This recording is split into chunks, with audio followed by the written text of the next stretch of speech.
Hey, what's up, everybody? It's Nino America. We got a special episode for you today, y'all, ladies and gentlemen. Behind the Walls, California Prison Tales. We got a special guest. Hey, Hector, how's it going? Good, dude. What's up? How you doing? Pretty good, man. Can you go and just give a quick intro to the people, who you are, and what you represent? What's up, everybody? I'm Hector Bravo. I resigned from the California Department of Corrections on December 1st, so like coming up on a month now, right? Did that job for 16 years, 16. I resigned at the rank of lieutenant. Things changed, right? Things got political, things got distorted, so I bounced. I had enough and I bounced. Wow. I guess we'll touch on that in a minute, but again, you're a veteran also, so we salute you for your service right here on the show. Thank you. But anyways, I'm gonna get right to it, man. I got a question. I'm gonna kind of start differently. What does freedom mean to you? Freedom, to me, it's meant different things over the years, man.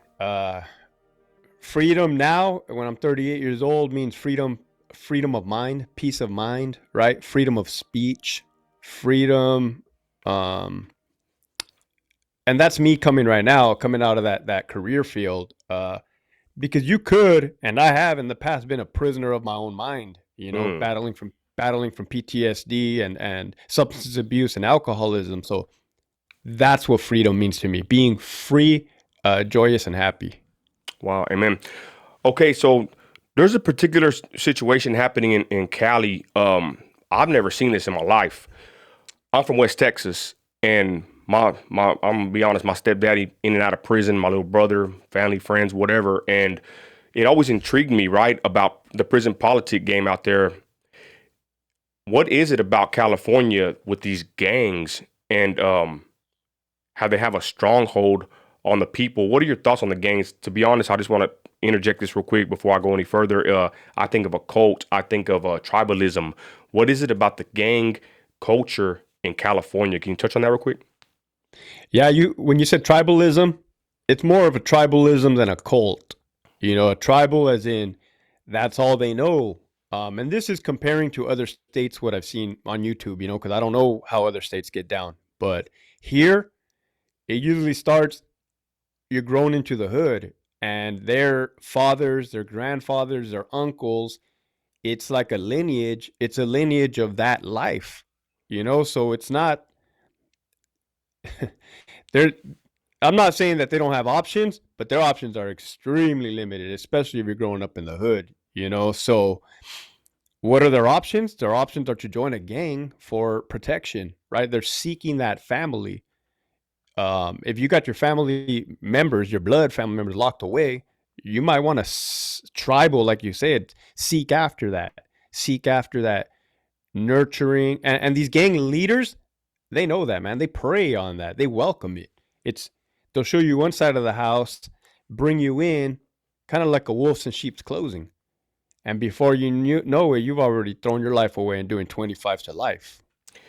And I bring up my stepdad because this is the next thing I wanted to ask you about the prison genre on YouTube. I couldn't believe when I got on YouTube and I saw, prison politic videos. I couldn't believe it when I think it was Savage Studios, the first guy I saw. And I bring up my stepdad and everybody, my little brother, prison gangs, whatever. We never talked about that when we were kids. My stepdaddy had a tattoo. You know what I'm saying? There's certain things that we saw that we knew, hush, hush, you don't talk about this prison gang mentality or anything from the pen.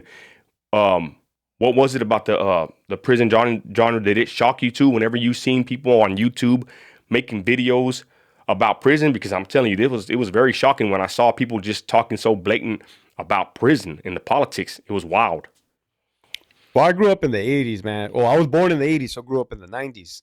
Back then, we had those National Geographic documentaries, and I found them intriguing. My pops was a prison guard for the California Department of Corrections, so kind of me wanting to see what he was dealing with at work, I guess I would watch those documentaries. But the world has changed, man. I'm sure you can agree with social media, with electronics. It changed the game. Cell phones now that have video, that have audio, it changed the game, and that's where we're at these days. Good point. I just tripped out. Like I said, when I first saw this stuff, I couldn't believe they were talking about this on YouTube of all places. But you're right. Good point. The times have changed. let's get into your upbringing. You're from Cali, right? Can you explain a little bit of your upbringing and where you're born and all that? Well, where I was born was not actually where I was raised. I was born in Okay. Central California, right in the middle, right by Fresno. It's called Hanford, California. Okay. My pops was working in the fields up there, and then as soon as I was born, they brought me down south, Southern California. So just so you know where it's at, it's on the border of the Arizona and the California. It's the Imperial Valley, so it's very tiny, and it pretty much borders Mexico, borders Arizona, and borders California, but it's on the California side. Okay. And growing up, were there, I mean, gangs in that area, or how does that work? I mean, can you explain the how California works? Is it just all? I'm not trying to lump them all in the same category, but is it just all ganged out, or is it just a different uh, beast, for lack of better There's words? di- there's different levels to this, man. Damn. There's different levels. So where I was from, we would call those guys wannabes, wannabe gang members, right? Because they were participating in that lifestyle, but they definitely were not hitting it like the LA gang members, the San Okay. Diego, the IE, the Riverside. You know what I mean? So they tried. They would do their thing, right? I would say drugs. Drugs is huge where I'm at, man. Dope, massive, and I think it's because it's that border town. That's where that dope is getting pushed from Mexico up north.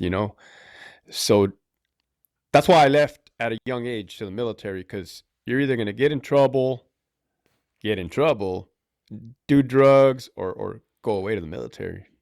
Yeah, it's kind of similar where I'm at. I'm in between Dallas and El Paso, and this drugs have wreaked havoc on family members, friends. The whole, I mean, it's horrible. They're like zombies, and Yeah, it's pretty good. That's a good, what denominator right there. The drugs really changes everything. And real quick, how big did the prison? Uh, how big? We talked about the drugs influencing the whole world. Let's be honest. But how big did I wanted to ask you this? How big did the movies play into this gang culture and even the prison stuff? The Blood in Blood Out, the American Me. To me, I kind of feel like these movies were detrimental in the sense that people kind of thought that prison was cool. What are your thoughts on those movies? I would think the movies were less influential as opposed to the music. The Latin Yeah. the Latin gang member music, the black gang member music, kind of glorifying that. Yep. That to me was more influential. The movies were more so for entertainment, I think, with a little bit of reality sprinkled into it. Okay, so that makes sense. And I didn't bring up the music, but you're a great point. The music, it's I think it's a very detrimental and it's very wicked, and we can go on a whole tangent about that. But I just want to ask Right. you about that. So basically, you grew up, I guess, in a small town. Is that fair to say? Super small. And Everybody knows everybody. and then you hit the military, and you served how long? 3 years in the army. Wow, awesome. And then what happened after that? So that was the goal. The goal was to do my time in the army and then get out just in time to join the department, become a prison guard. And everything went according to plan except for the year 2005, man. Um, there was like a 2-year freeze, hiring freeze on that department. And well, I got caught up in a bunch of alcohol and drugs, man, substance abuse as a result of trying to self-medicate. Wow, So I blew a lot of all my money that I saved overseas on partying nonstop, and I hit a bottom, man. damn. You hit that bottom, and what it looked like. The crazy thing is that wasn't even my bottom. It wasn't until I had 3 years as a correctional officer that I truly hit my bottom. So it was just bottoming out. It looked like it was very dark, man. This was the year 2005 where PTSD, mental health, veterans wasn't it wasn't even acknowledged, so to say. Definitely didn't have the programs that they have now. So I isolated, man. I isolated in my room for a year and drank and would just watch videos of my friends that were killed and just cry. It was dark. It Wow, was man. dark, man. So you're basically functioning in that deep dark place. I would. Is that fair to say? Yeah, yeah. Well, function, yeah, hanging onto a thread. And how'd you end up getting through that dark spot? I didn't want to go this deep in here, but man, No, it came out. You asked. It's cool. It's cool. I'm yeah, totally confident, totally comfortable now, man. And that's my yeah. whole goal, mission to help, we're not at war right now, but we will be. And these young kids are going to need help and guidance. Amen. So what got me out was realizing that I was done, surrendering, right? I would say hitting that rock bottom. Is that what it was? Hitting that rock bottom enough for me to cripple me to cry for help, right? Because I was stubborn, man. I was so stubborn. I wouldn't ask for help for the life of me because that's the way I was raised. Mexicans, machismo, military. You don't surrender. I heard you say that the machismo kind of worked against you. It worked is that against right? me. Yeah. Touch on that real quick. What do you mean? What do you mean by that? Just the culture. Yeah, I'm like 100% Mexican, dude. So like, my father didn't show emotions. My father didn't share. He wasn't a bad dad. He was a really good dad. However, he was very stoned-walled. Like I said, he was also a prison guard, stone face. So I kind of felt guilty. Like if I were to cry or feel sad, I'm like, wait a minute, I'm not supposed to feel like this. My dad never showed this. So that's the thing in Iraq, man. I learned to channel all my emotions through rage. So past anger, rage. So when I got back and I got sober, I actually had to dissect each and every emotion, man. And it was raw, rough, and hard. But ultimately, that was a key thing. I gotta ask you, bro. It's probably a dumb question, but do some people come out and not turn out like you and go off the deep end, and never get out of that deep dark place?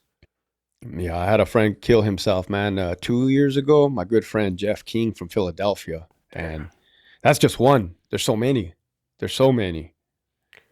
gonna bring this point up. I don't even try to be political here, but we try to go feed Skid Row and all this other stuff, but there's veterans on the street. There's actual facilities where the veterans hang out, and I feel like we should be reaching out and helping the veterans out there that are hurting, and that's truly sad to hear. For sure.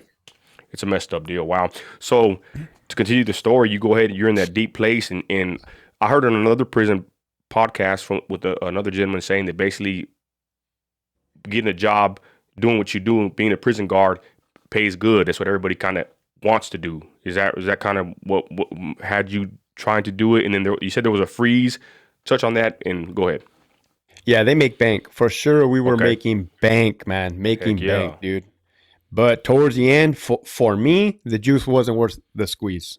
Okay. But yeah, the money is there, man. I'm talking about lieutenants making $200,000 a year.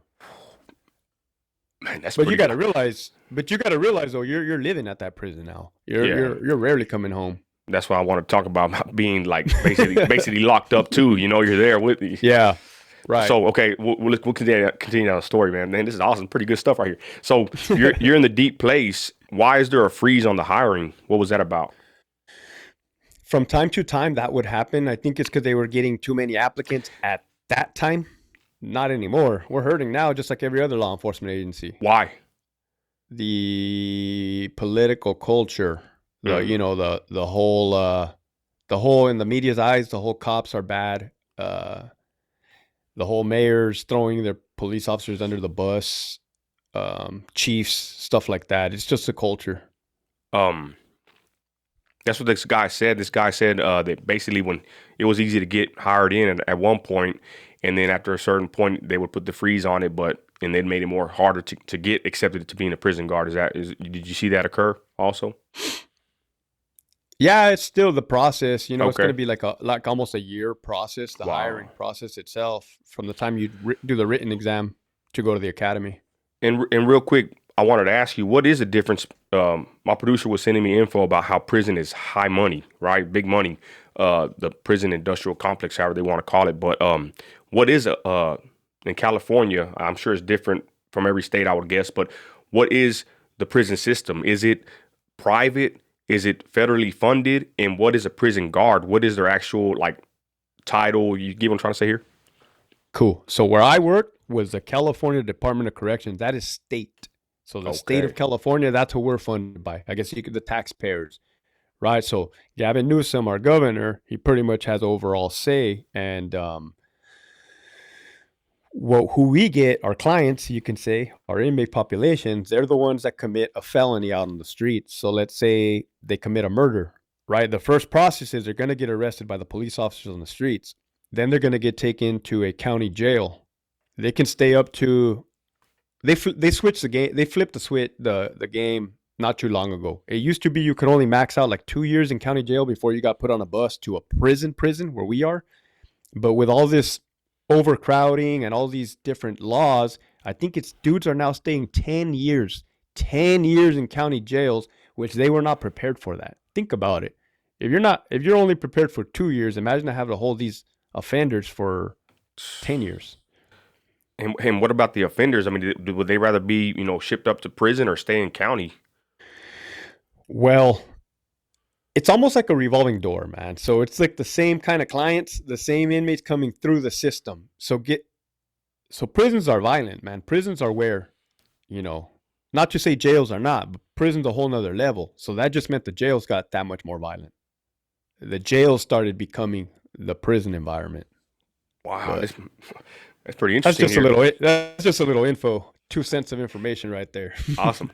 Okay, well, let's continue my story. My people are going to get on my case over here. Okay, so Yeah. so let's get back to it. Army 3 years, you come back out. You're in the deep place, dark place. You finally get accepted into being a prison guard, correct? Correct. And let's talk about that real quick. You call yourself a prison guard. Can you talk about that title? Because I heard you say before that you like to use the old school name of being a prison guard. Can you touch on that real quick before we move on with the story? Yeah, the actual title, the official title is correctional officer. So for everybody listening out there, it's correctional officer. But when I was at the academy, the sergeants there, they were like, hey, we're not prison guards. We're not knuckle dragging prison guards. And so me being, rebellious, I'm like, oh, hell yeah, I'm a prison guard. And it kind of just stuck with me.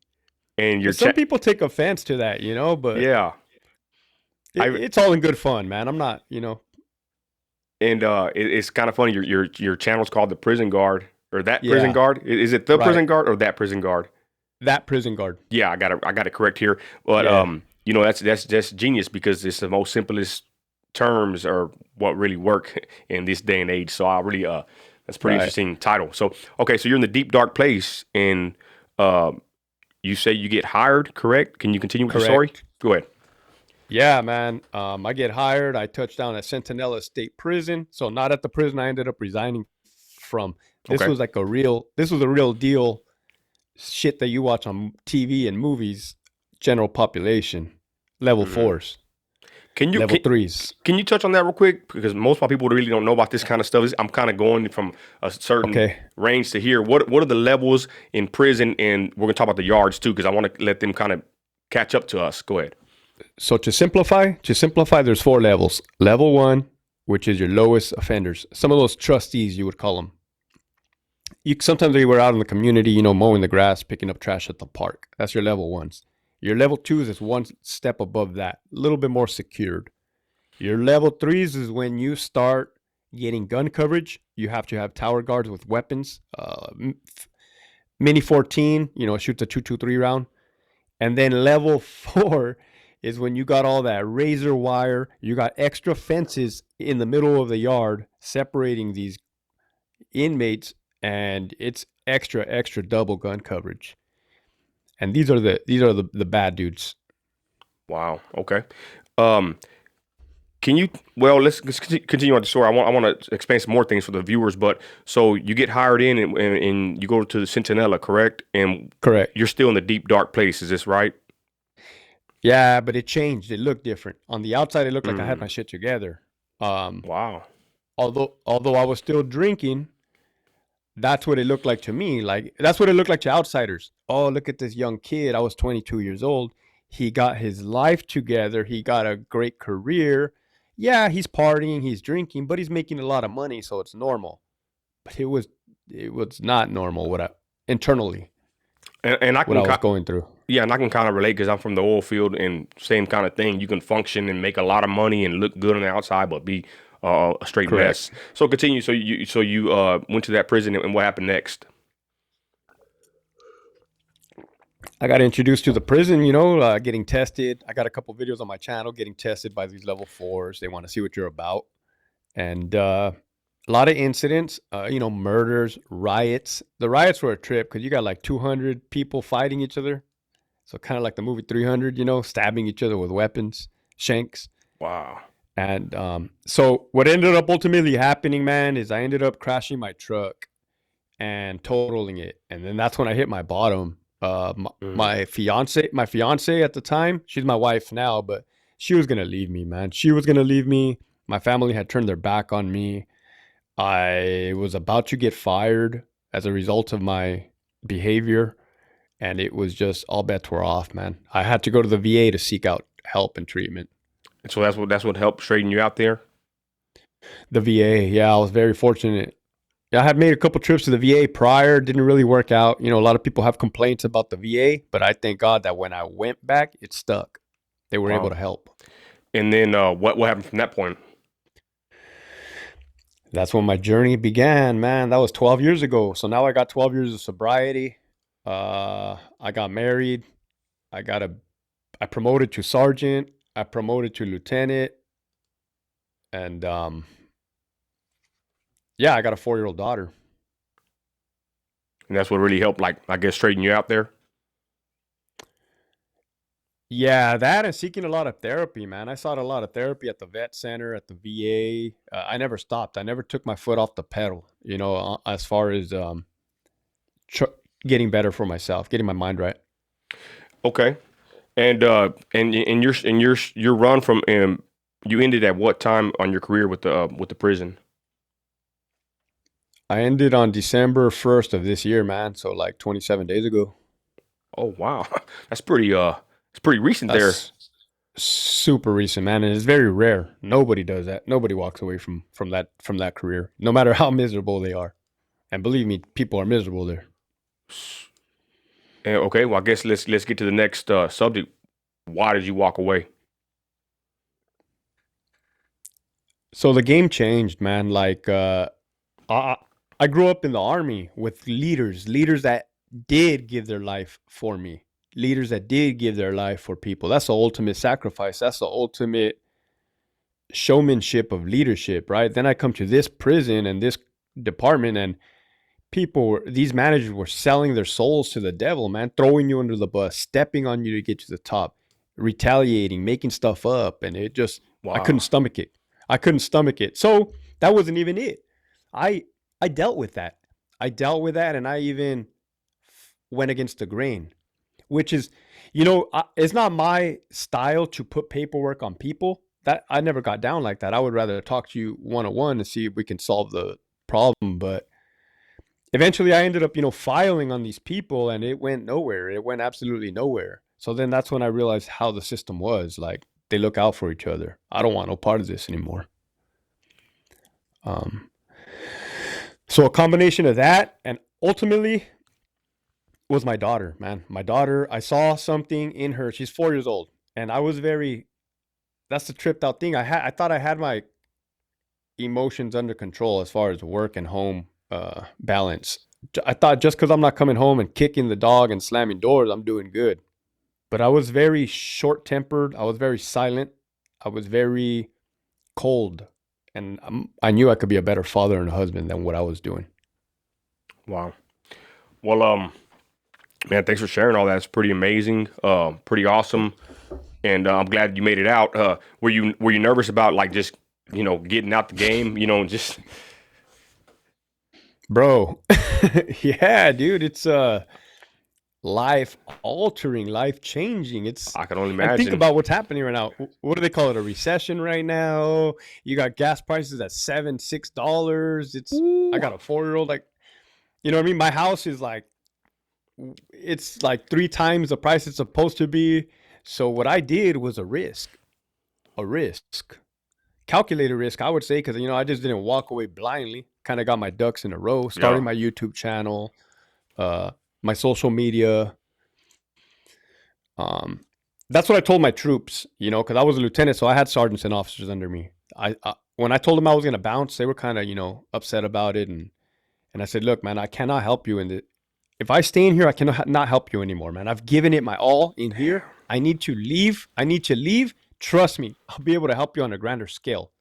And dude, that's kind of actually what I'm doing, man. Like the outreach and support I've been getting. I bet it's wild, right? and it's crazy because you make a move and you kind of it's kind of scary, I would say, right? And Yeah. it might be for a bigger purpose, you know. So wow, well, thanks for sharing, you know, the whole story, and now we come to the YouTube. I came across your channel, and I was like, probably it was like 500 subs, and bro, Yeah. how many subs are you at right now?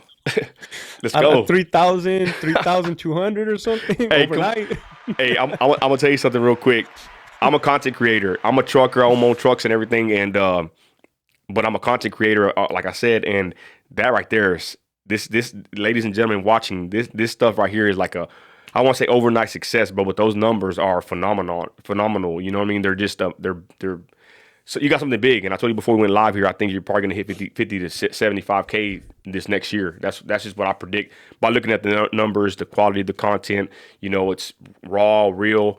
It's refreshing. I have not seen nobody else doing it like you.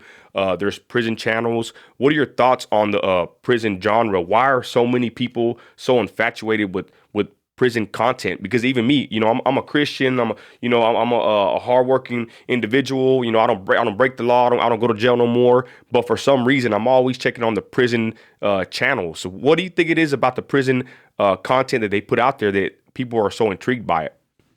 So I'm guilty of watching those channels as well. And prior to resigning, I used to watch them because they used to put me up on game. Right, I was hearing Wow.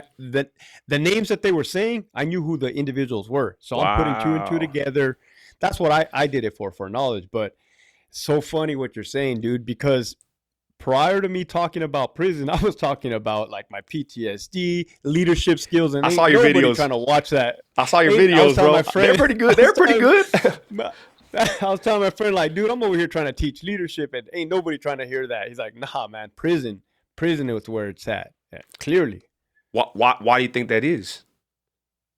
I think they're infatuated. I mean, just off the top of my head, you asking that question, maybe because it's a no man's land. You're only going to get there if you commit a crime Right. and or apply. You know what I mean? So they want to know, hey, what's happening in there? Is it really as crazy as they say it is? Yeah, it is. Hey, So interesting. I got so many thoughts in my head right now. It's wild. So let's talk about the sensitive needs yard. People don't know about this. Let's explain to them if you don't mind, Hector. There's two sets of prison categories. Is that right? People don't know this, correct, but correct. people call it. What is it called when you PC up? Can you explain the whole process? Because this is a big deal with the prison channels and the prison mentality. Like there's Yeah. two. Can you explain this whole thing with the PC side and the general population? Go ahead, Hector. So back in the day, Oh, you're hey, mixing my bad. You there? Go ahead. yeah. So back in the day, it was only one. You're mixing child molesters with murderers. And this was decades ago. So, of course, they got stabbed, they got killed, they got removed. So now the state of California had to come up with something to protect them, which is protective custody, PC, which is also sensitive needs yard, SNY. So you branched off SNY and GP.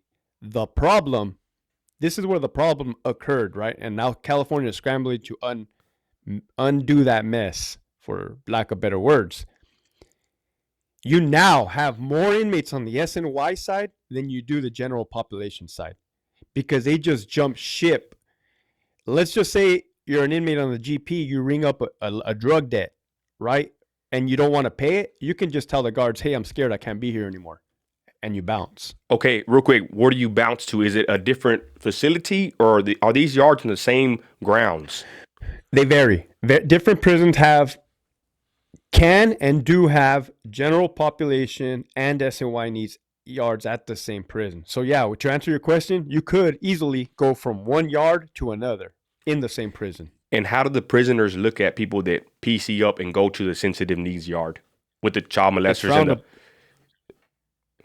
it's frowned upon, man. It's like you tap out? but you tap out, but you also have to understand, man. Prison on the inmate side is political. You have greed, hatred, jealousy, power struggle. So they will purposely put a gang member will put another gang member in a bad spot, make up rumors about him, and have him targeted for death.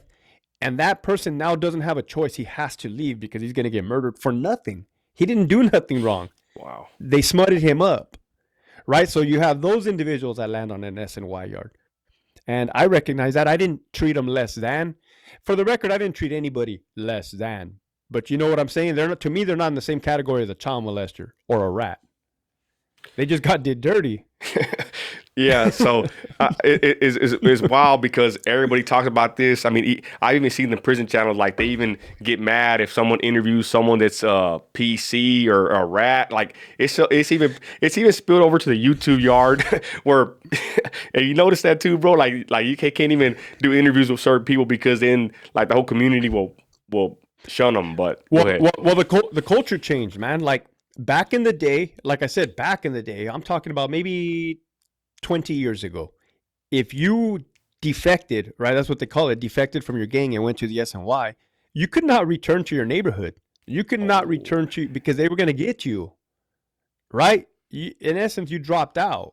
And more than likely, you gave up information to drop out. You talked to the cops. You debriefed. Yeah, it's called debriefing. So now, I don't even know how the hoods look now, but I'm pretty sure it's just one big old, like I said, there's more SNY than there is GP. Well, yeah, it kind of makes sense because let's be honest. I mean, who really? I mean, well, that's why I want to ask you next. To be honest, like even my people that come out of prison, we don't really look at them with respect. You know what I'm saying? I gotta be honest. You know, you go to prison, you mess up, you're probably on drugs, you're probably gonna get back on drugs. But like the way I look at it is, I hear about people defecting all the time, bro, and I'm like, when is it gonna come to the point where they're gonna outnumber, or the real main prison gangs or street gangs are going to be outnumbered by these breakoffs, these northern riders and these, you know what I'm saying? Because I just feel like everybody starts to end up just dropping out eventually because you are being used, right? These prison gangs and these pinteros, these old men, right, they don't care about nobody, bro. There's about money and power, and they use the soldiers. Basically, this is my understanding of prison, and they send them on missions, and these guys have to do things, and some of them, the youngsters I heard, basically sometimes say, man, screw this, I don't want no part of this. I've seen Instagram videos of rappers and gang members saying, you know what, I'm not going to be in there listening to some guy that's in there for his whole life, and then I'm in there for 2-3 years, and they want me to go stab somebody. You know what I'm saying? He goes, I went to the SNY. And I remember Savage Studios, I don't know if you know him, but he had made a video a long time ago saying that if you go to prison, go straight to SNY because you're going to end up there anyways. I don't know if you agree with that train of thought or not, but I just found it very interesting that there's so many dropouts with the whole situation. It's wild. It's definitely the truth. What you just said is the truth, man.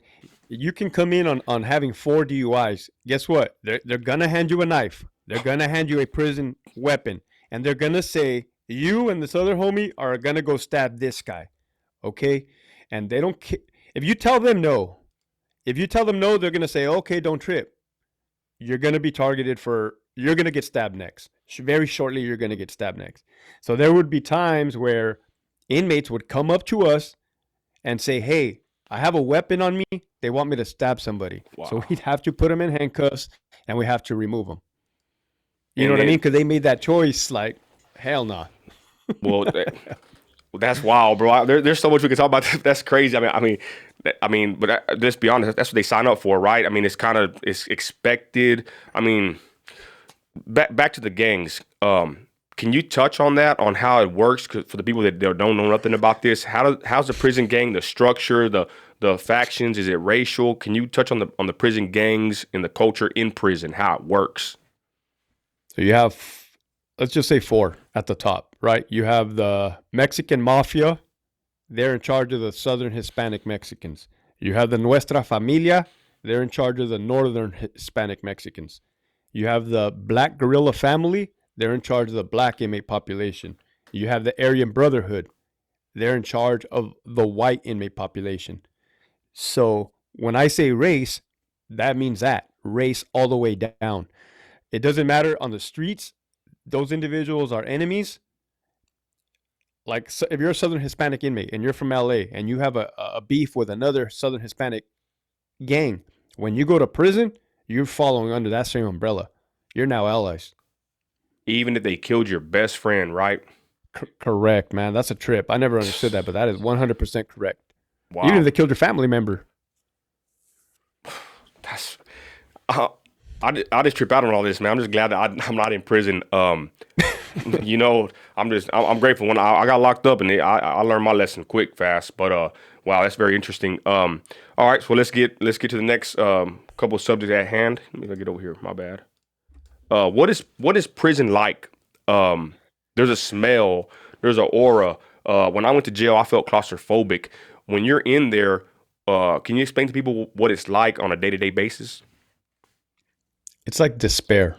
Mm. If despair had an aura or a scent, it's like despair, man. Don't get me wrong, the inmates, they're having fun in there. They got basketball, they got basketballs, they got softball on some yards, they got horseshoes. So they're doing these activities, right? And working out. But in reality, the reality is they're incarcerated. They're in prison. Some of them for the remainder of their life. And it's not lost on anyone.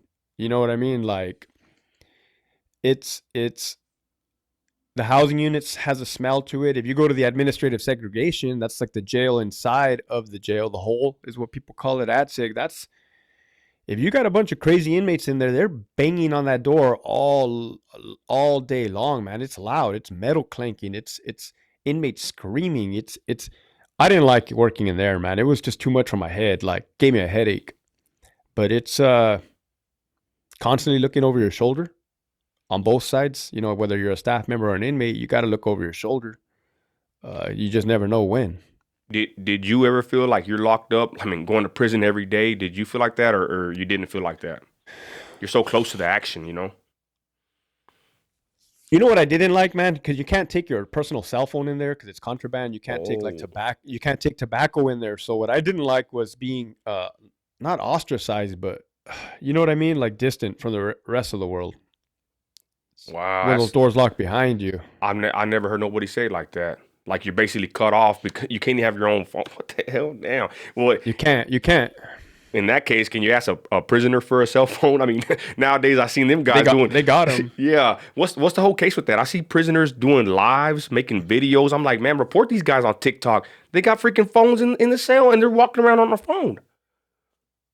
You got dirty staff members bringing Wow. in, and I did a video on dirty staff members on my channel, but Yeah, that was good. they bring in contraband. They do, and that's the thing I don't get about the inmate population, man. If I had a contraband cell phone, the last thing I'm going to be doing is putting videos on Instagram uh, of me in the cell. You know what I mean? But don't get it twisted. The criminal organizations have conference calls amongst members throughout the state of California. So What? if they want you dead, you better believe you're going to be dead, and there's nobody that's going to stop it.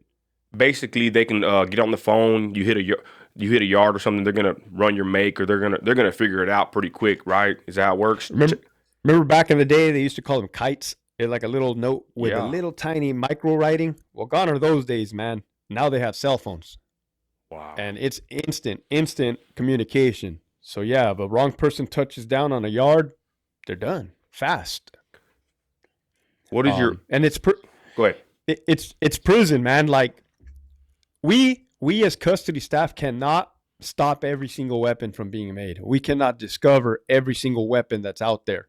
We cannot, you know what I mean? It's not possible. They're gonna get the mission done. Oh yeah. Yeah, we're gonna respond. We're gonna quell it, right? But it just might be too late. Who knows? We're not fast enough for it. They're that adamant, and they're gonna finish the job. What are your goals as a prison guard? What are your main goals for the day, basically? Stay alive, survive. Don't Damn. don't. When I became a sergeant and a lieutenant, my priority was always my staff. First and foremost, and that's the only thing I cared about, their safety. So I would honestly do the sign of the cross before and after work, and thank God that nobody got hurt. On the days that nobody got hurt, I'm not a Bible thumper by any means, but I do believe in a higher power. You know what I mean? So there's nothing saying that you're not going to get attacked that day. You've been in some riots, right? Can you walk us through that day? You wake up. It's a regular day. Can you feel it in the air? Can you walk us through a riot you went through, if you don't mind? Yeah, I talked about one riot on my channel, so I'll talk about another one right now. Awesome. I was in a gym, right? So a dormitory setting, where in essence it looks like a big dorm, like a big empty space with bunk beds in there. You got 100 inmates with different races.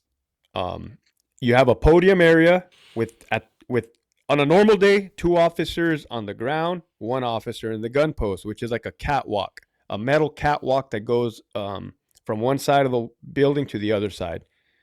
Up there, you have a Mini 14 rifle that shoots a lethal 223 round, or a 40 millimeter less than lethal launcher, which shoots a exact impact foam round or wooden baton rounds. That's like Whoa. 3 or 5 wooden skip rounds. So like, yeah, when they come out, man, they hurt. So on that particular day, it was Alpha Yard, Centinela State Prison, level 3 GP.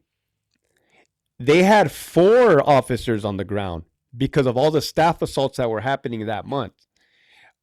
They had 2 gunners, myself and another older guy, another OG up there, right? So they had just finished doing the count where they count the inmates for the day. It was about 5 p.m., 1700 hours. I'm not going to lie, man. I was kind of dozing off, tired, sleeping because I was on double shifts back to back to back.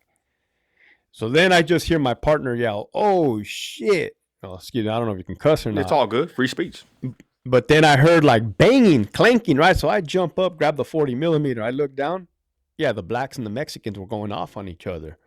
It was fighting everywhere, in between the bunks, on the sides of the bunks, next to the shelving units, like by the shower area.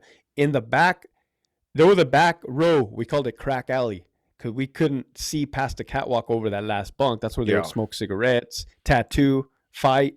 So yeah, they're fighting in crack alley. They're fighting, and I'm just lighting these dudes up, man. You're supposed to aim at the waist or below, but I'm just lighting all these dudes up, man. And we had double the ammunition up there because we had 2 gunners. I don't think they were ready for that.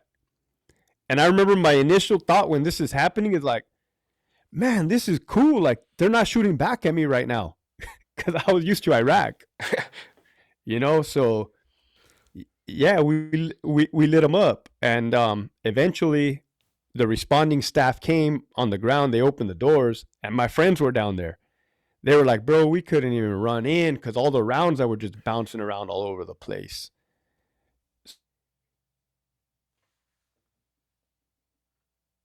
Treatment because some dudes got stabbed up. And in those rounds, did they work? That's a regular riot. Did the rounds work pretty good? I mean, they really will help calm it down. It all depends, man. Just imagine everybody can know what it's like to have an adrenaline surge or an adrenaline rush. If somebody like punches you, if your adrenaline's up, you're really not going to feel it. You're going to feel it, but you're not going to feel it. You know what I mean? Yeah. Unless you immobilize them, like break a bone, like if it hit, because those things will break bones. So if you hit like a shin or something, yeah, it's going to drop them. They're going to feel it. Wow. And you didn't have you're dozing off. Like there was no feeling in the air. I'm writing my questions over here. There's no, you didn't feel it. You can't feel it. Cause I always hear these prison channels talking about there's a tension in the air and everybody's quiet and walk. Maybe they know, or y'all wouldn't know, or what? No, there is absolutely 100% a when you feel the tension, right? On that one, sometimes it cracks off. On that one, no, there was no tension because it just cracked off, right? It can be something as simple as a fight between 2 different races. Oh. That's all it takes. It's going to blow up. So it's not premeditated sometimes. It's not premeditated. It just, it sparked. But the ones where you feel the tension, oh, yeah, man. You can feel it, like you can cut through the air with that, man. Ooh. Especially if it's against us. Oh, yeah, you can feel the tension, man. Do you ever it almost makes the No, go ahead. It almost makes the hairs on your arms stand up and on the back of your neck. That's what I'm talking about. Man, what the hell? Wow. Do you ever get tipped off that this stuff is gonna happen? I mean, and you can't do nothing 100. About it. Yeah. Yeah, we got tipped off, man. We got tipped off. They would say it different ways. Hey, man, you might want to not come to work tomorrow. Right. Or hey, dude, sometimes they would tell us, "Hey, man, we got to kind of handle something," and I kind of understood what that meant, and they handled their business. What makes someone run to the firefight? Someone run to the danger. What is that? Is that just something in someone, or can you explain that? It's something embedded in us, right? And I was talking to my coworker, my new coworker. I got a security job recently. He was an army infantry in Afghanistan. He just said the culture of Americans, always wanting to Yo, fight for that glory, fight for. He said he used the word glory. Um, it's courage. We've been going to war every 10 years. It's in our blood and our nature, upbringing to. Not that we're hero chasers or seeking medals, but like to. I'm all about protecting the people that cannot protect themselves, that cannot fend them for themselves. totally agree. Totally agree. Well, let's get here. Let's go here. How do you I'm sorry, I'm messing up over here. What is something you would like to dispel, like a debunk a myth about prison? Anything that pops out that you would like to just dispel that rumor or myth, about prison? Yeah, man, that's kind of why I started my channel too, or kind of the direction that I'm taking my prison channel is that how there's some racism in the United States or the world, Yeah. right? People kind of throw a blanket. Through their own experiences, people, let's say they got victimized by a certain race and they now view the whole entire race as that way, when that clearly is not the truth and not the case. The same has been said for correctional officers. We Mm. got painted into something that is untrue. That we're in there, we're corrupt, that we're beating up inmates, that all of this, everything along the lines of this, man. And this is why it was so draining to me, because while I was in there, you can't speak out on the matter. Mm. There's rules, there's laws, there's policies. You can't speak out, man. You can't talk to nobody. So to me, this was more important to me than $100,000 a year, speaking out the truth. That's what it cost me. So that I wanted to dispel that myth. Not everybody that works in the prison is bad. There are 95, 97% are people trying to put food on the table for their family. Period. What was your biggest failure, and what did you learn from it?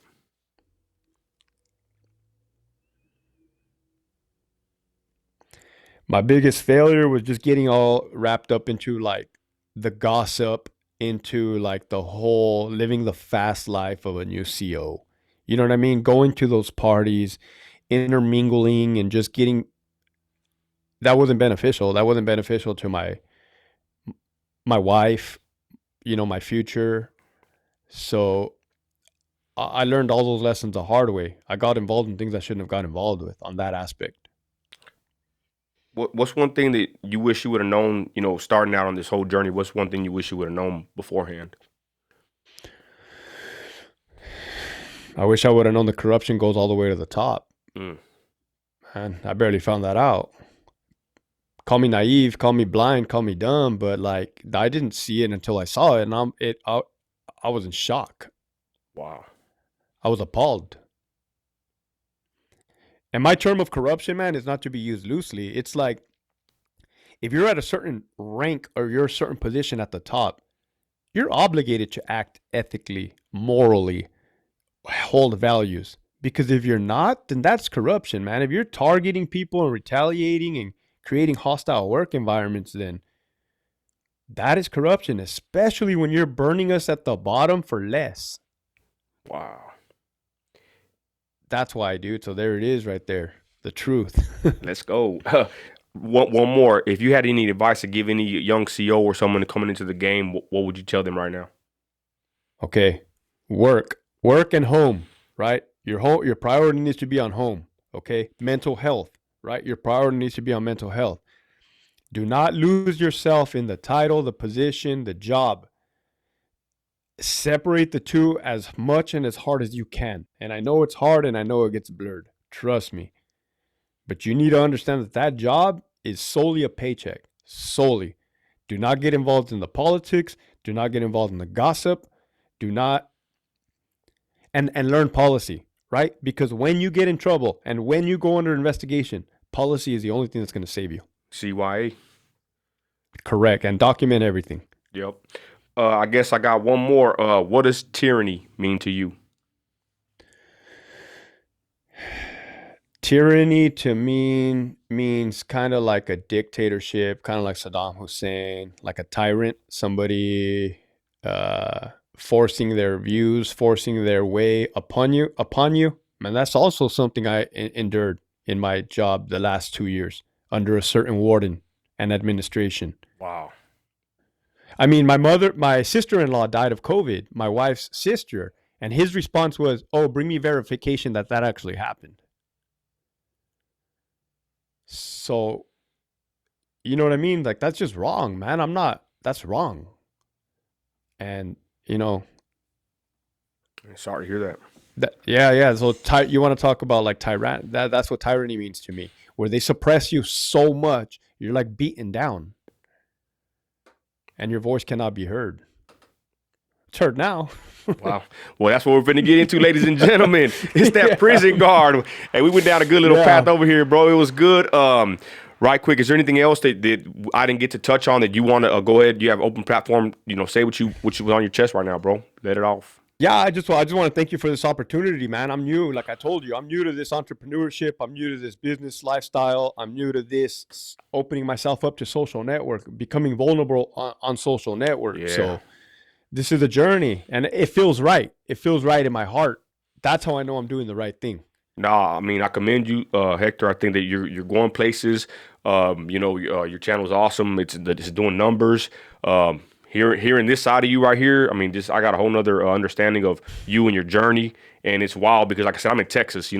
I think Texas and California, we're different, but we are similar. I heard that we're very similar with our resources and the way we kind of, I don't know, they always say that we're kind of somewhat similar, but certain things divide us. Go ahead. Real quick, I wanted to just add something. So I went to Montana like 4 months ago on a family vacation, right? And wow. I knew California was bad. I knew it was bad. But until I left here and saw how good it can be elsewhere, I'm like, holy crap. So I just want to let all your viewers know that, hey, there's people that are in California that are about it, if you know what I mean. That we love the Second Amendment. We're just trapped, man. We're just trapped behind enemy lines. That's all. But there's a lot of us. No, we always say, man, don't people. I ain't gonna lie, my people sit there and say, man, I wish Cali will slide off the map. I say, no, you know what? There's patriots over there. There's Christians over there. They're still behind the enemy lines, and we need, we gotta. They ain't leaving. Many have left, but So with that, hey, plug your social media real quick, bro, before we in this chat. Thank you. So Instagram, it's Torment_Tactical. TikTok, Torment Tactical, and then my YouTube channel that's blowing up right now, at That Prison Guard. Tap in, man. Subscribe, like, share. I'm growing with the help of you guys. It's going great. Hey, real quick, did you ever think that you'd blow up like this, bro? I mean, it's just the beginning, but I'm telling you, I can already tell. I can already tell where it's going. But did you ever think, bro, at all? No, not at all, man. I mean, you kind of have an idea, like this is what your goal is, right? But being in the process, it's humbling, extremely humbling. Wow. And with that, y'all, we're fixing to end the live here, ladies and gentlemen. Thank y'all for joining us and checking out Nino Radio, Hector Bravo, and Cali, y'all. Don't forget about the Cali Patriots and wild situation with the prison system and all that. Y'all check out his channel. Very interesting, awesome content from a content creator. Hector, thank you for your service. Thank you for everything you've done. Thank you for coming on to my channel anytime. Hopefully next time we can go live and get some interaction from my crowd and the audience. And with that, y'all, thank you. We're going to get out of here, y'all. You're an American. You're a patriot. You got grit. Act like it. I'm out. That's right.